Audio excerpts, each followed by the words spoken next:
கோவையில் ரூபாய் 1 கோடி மதிப்புள்ள 7 சென்ட் ரிசர்வ் சைட் மீட்டது மாநகராட்சி.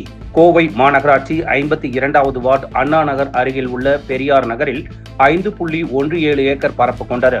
நகர ஊரமைப்பு துறையால் 50 மனைகளுக்கு ஒப்புதல் அளிக்கப்பட்டது. 10% பொது ஒதுக்கீட்டில் குழந்தைகள் விளையாடும் இடமாக 11 சென்ட் ஒதுக்கப்பட்டது. மற்றொரு பகுதியில் உள்ள 25 சென்ட் பொது ஒதுக்கீட்டு இடத்தை ஆக்கிரமித்து ஒர்க் ஷாப், குடியிருப்பு கட்டிடம் கட்டப்பட்டிருந்தது. மீதமுள்ள இடங்கள் புதர்மண்டி காணப்பட்டது. ஆக்கிரமிப்பில் சிக்கியிருந்த 7 சென்ட் ரிசர்வ் சைட்டை சுற்றிலும் கள்ளுக்கால் ஊன்றி கம்பி நட்டி வேலை அமைக்கும் பணியில் ஆக்கிரமிப்பாளர்கள் ஈடுபட்டிருந்தனர்.